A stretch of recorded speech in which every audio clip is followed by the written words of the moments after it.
Hey there, and welcome to Sweden. This is gonna be, today we're gonna do two things. I'm gonna do my first YouTube video, and secondary we are gonna try and do some tree climbing. The tree climbing objective today is a tree, and the tree I'm gonna climb is that big one in the background. Let's go and take a look how it looks.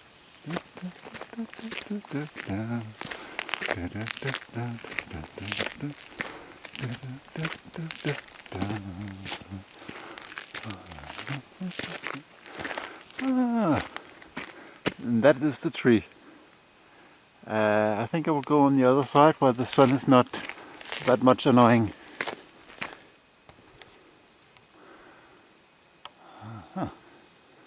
And that is the tree. And you can see there's no way of climbing up that one without some kind of aid, because there's no branches you can hang on to, unless you have very big and strong arms and can hold on to the main core or whatever it's called.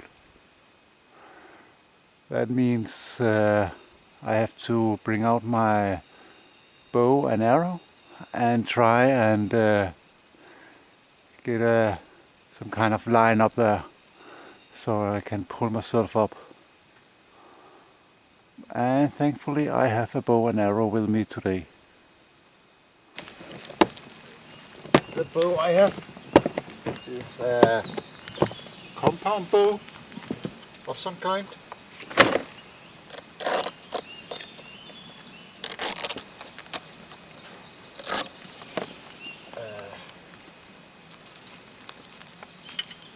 It's a bowing. Cool. And for this purpose of getting something up there, I'm gonna use this modified fishing arrow where I can put a line in the end, and I have added some extra weight in the front and gaffer tape, so I'm pretty sure that the arrow will come down. Else, if you don't do it, the friction between the line and the wood can be too great, so the arrow won't come down by itself, and it's gonna suck. First you have to tie the line to the arrow, and it's good to do it in a way so you are sure that you can untie it afterwards. The way I do it is I use what we call a figure 8 knot.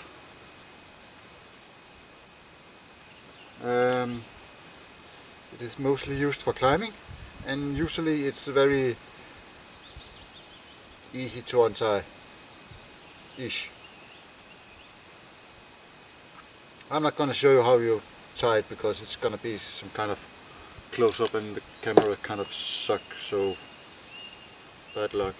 The tricky part is to get the arrow up in the tree and go to hell, you stupid bug. The tricky part is actually I want a shot of me firing the arrow, and I want a shot of the arrow hitting spot on up in the tree. But taking my precision into account, usually I have 3 or 4 takes before I hit the spot up in the tree. So I know for sure if I'm gonna film myself doing the first shot, it's gonna be spot on in the tree, and I will not be able to show you me hitting the right spot in the tree. So I think I will go for the tree first, and let's see how that goes. That means changing the camera angle. As you can see, the tree begins here and go all the way up and all the way up, and the perfect spot should be around there, I would say. You just go further up and you can see you have all the tree. Let's see how that goes.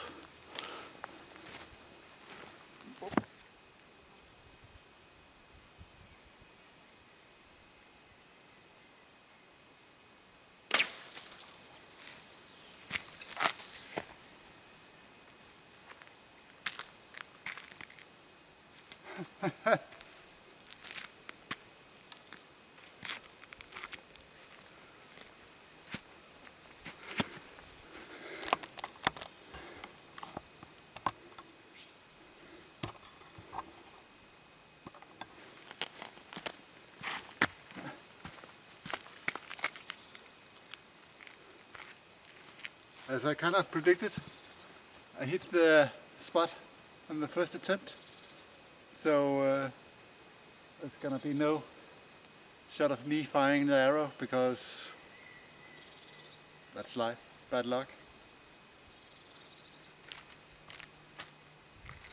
The next task is, this little line is not possible for me to hang on to, so I have to get a proper rope up around the tree, and that means going back to the car for the rope.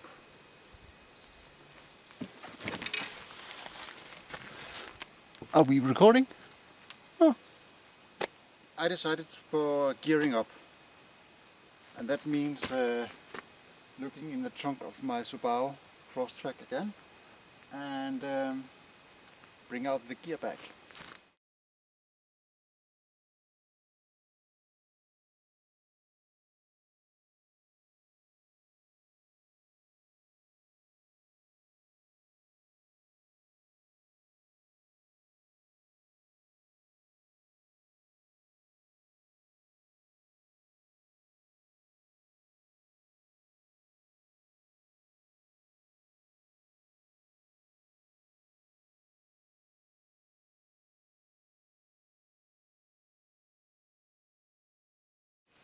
Okie dokie. Let's change the camera angle a little bit, like this. Perfect. Gearing up. First of all, I have a lot of slings, so maybe I should start somewhere else. When you're trying to tree climb, you should always kind of plan ahead. That means when you are going up a tree, you should have some thoughts about how you're going to do it, because depending on which method you're using, you need different gear. However, in this case, it's very clear that the first, like, is it 15 or 20 meters is going to be pure rope climbing, and that means I need to bring some gear for rope climbing, and for that purpose I have something like these. And I also have something for the feet, so I can ascend pretty fast. My plan is, after I have reached this first branch, I will try and lead climb the rest of the tree. That means I use my dynamic rope, and then I have what we call an assistant brake called a gris, and that is what I'm going to use for my protection. When you lead climb a tree, it means you need a lot of slings, so I brought a lot of slings, and you also need some quick draws to put into the slings, so you can put in the rope and you are kind of laying yourself in that way. And that's pretty much the thing I was thinking about. There's a little bit of an issue, because the first branch is very high, and I don't know what kind of state that branch is in. It could be rotten, it could be half broken, it's kind of difficult to see from down here. So on my way up I'm gonna do some kind of cell belaying on the way, just to be sure if it breaks away I'm not gonna hit the ground. Let me show you how that goes. And another thing, I always use what I call a secondary rope of some kind. Not because I need it, but mostly because if one is clumsy and kind of drop the rope, it would be kind of embarrassing calling the police in the middle of the Swedish forest and ask for assistance. So I usually always carry some kind of escape plan or backup plan or something like that, just to be sure. Not because I have ever needed it, but still, it's maybe common sense. To get the rope up, usually what I do is start and untangle the rope a little bit, and then I pull the rope through, so I'm sure there's no knots or anything which would annoy me later. Cool. Then we're gonna take the thin line and put it on this thick one, and then I'm gonna pull it through.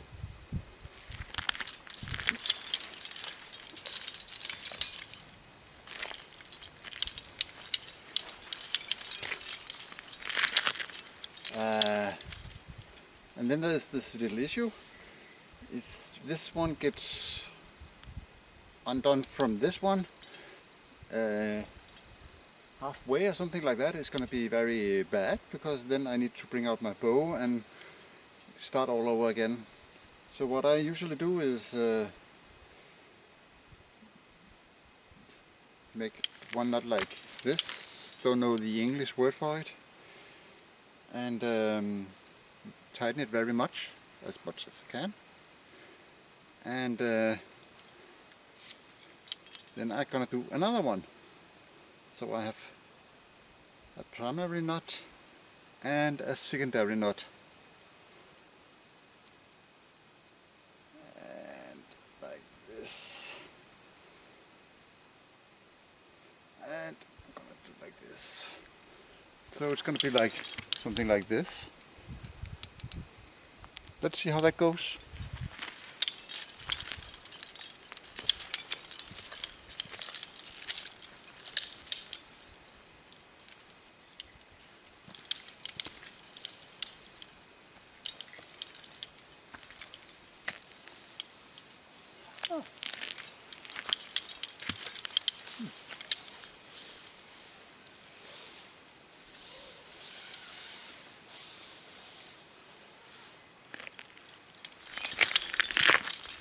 And I got the rope down.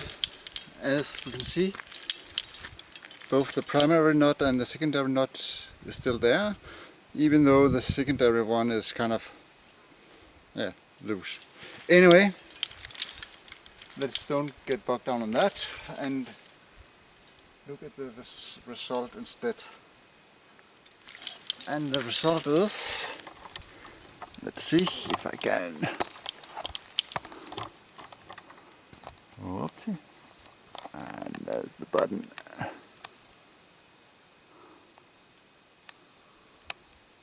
As you can see, I have the line around the tree right now.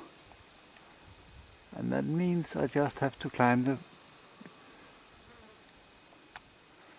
rope. And then I'm gonna be up there. But first we have some kind of very boring thing to do.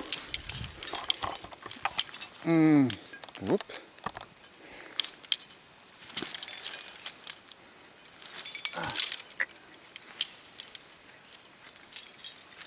I have this very thin line, and I have to put it back on this one. and that's a very boring task, because what I have to do is turn like this all the way around until all the line is on this one. The wrong way of doing it is doing like this, because when you do it like this you actually twist the line, and when you twist the line it's get very easily tangled. So it's gonna take some time.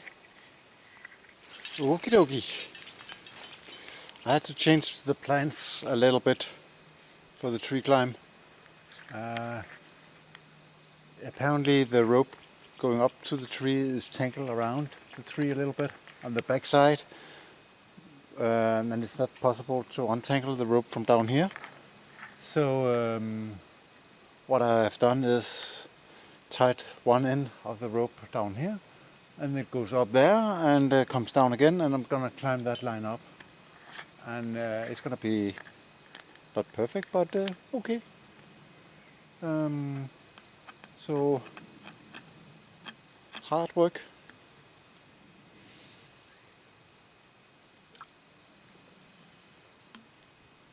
It's very hot. It's about 22 degrees and sun. So it's gonna be a sweaty one.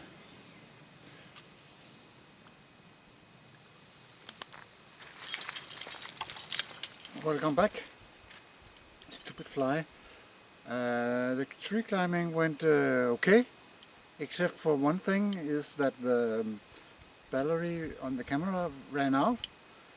So I will check when I come home how much I got. But still, this was the lead climb, and after some lunch and something to drink, I'm gonna take the camera with me and show you how I did it. Back at the tree. As you can see, oops, that's a long way up, and the sun is right in my face. I could of course go to the other side and do the same thing, but won't give you the same impression about how far it is. I've decided to climb on my dynamic rope up again, and it goes all the way up to the top where I've made this anchor, and down here where I have attached it to this tree, which seems kind of solid, or at least it has a lot of branches and so on, so I think it's pretty much alive. I used 2 steel carabines different ways, so I should be pretty much safe. I'm gonna dismantle my static rope and bring it up with me, so I can upside down, which is kind of awesome and a fast way of coming down. So let's see how that goes. One thing about rope management: when you're tree climbing, it will always get tangled in some kind of wood. No matter what you do, it will always happen. So bad luck.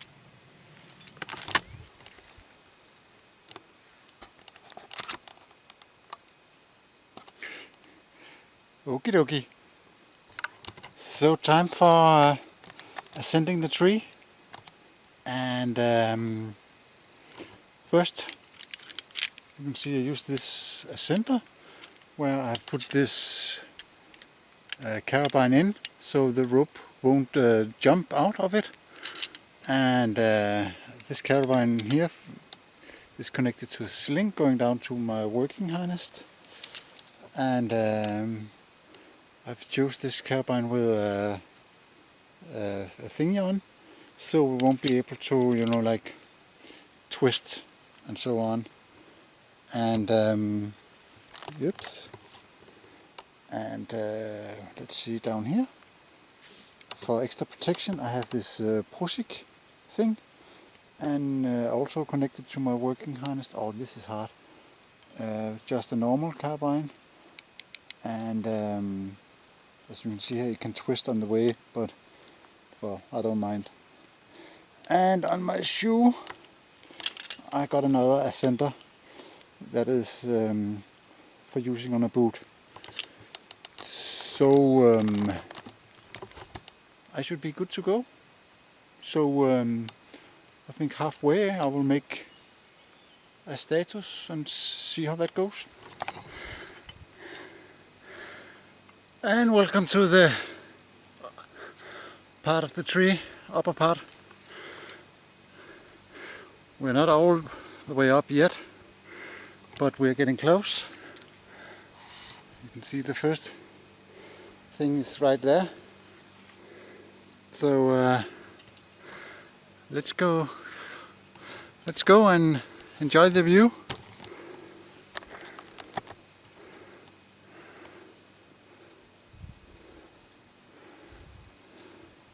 The view is gonna get much better as we ascend the tree. So we are up at the first station in the tree, and I have to change some gear. Before I had my ascender on this rope, but the ascender is not suitable for other than rope climbing, because it can only take, I think it's 500 kilos, and if I should fall, it could break in the fall, because when I come down I will weigh much more than 80 kilos when the rope catches me. Therefore I have changed it to my gris again, and this time I decided not to use a Prosik as a secondary thing. Instead I have tied a knot on the rope, so if the gris somehow should fail, hopefully this knot will stop me from hitting the ground or something. The way I tree climb is, I have to turn the camera.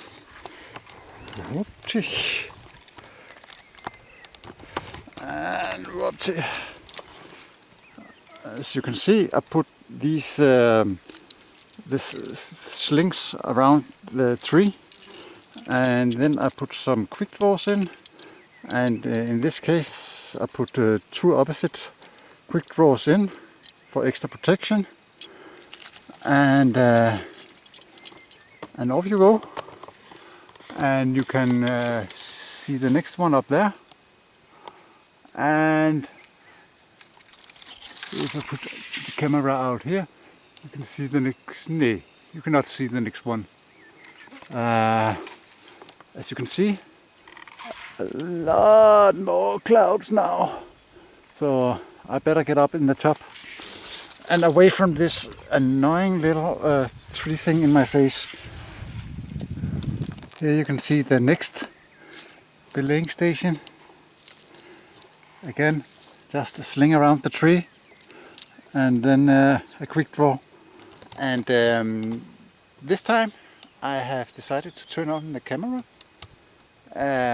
Here in the top I put one sling around the tree, and some quick draws. Did the same thing here on the other one. A sling around the tree, and again some quick draws, and pull the rope through. I put up this secondary thing to keep me in a fixed position, so I can kind of relax in my legs. Also sometimes there can be this sudden gust of wind, and this is a fairly high tree, so it moves around.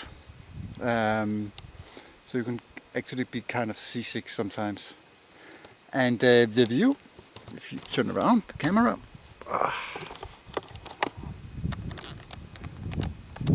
is kind of awesome. Or at least you can really see far away. And the other side over here, there's not that many high trees around here like this one. I think This is the highest one, and it is actually even possible to climb a little bit higher if I want to, but I really don't like to. If you take a look down, whoops, this could be my feet, has to be changed.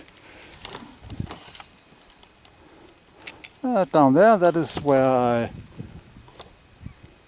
have my camping spot, and I don't know how high this tree is. I would say maybe 25 meters, I don't know, something like that. Maybe I will try and measure it on the way down. Yes, and this is what tree climbing is all about. This getting up here and enjoying the view. Yahoo! This is the static rope I used for upsigning.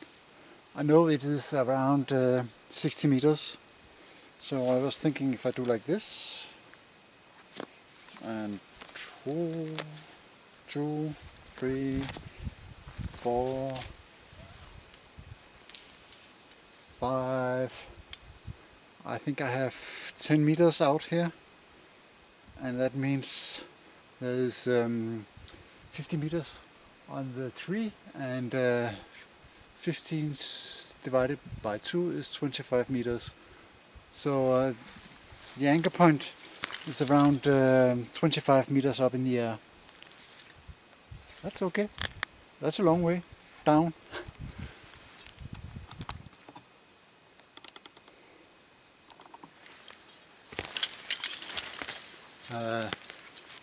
All the rope is in order, and there's only one little thing to be done before I head back for the car and the camping place, and that is I have this little silly rule about thanking nature for all the free gifts it gives us. So usually when I come down and it's finished climbing, I always say, you know, like, thank you for taking care of me, and sorry for the damage I have caused on this tree, and see you next time. Yeah, I like that. It's kind of,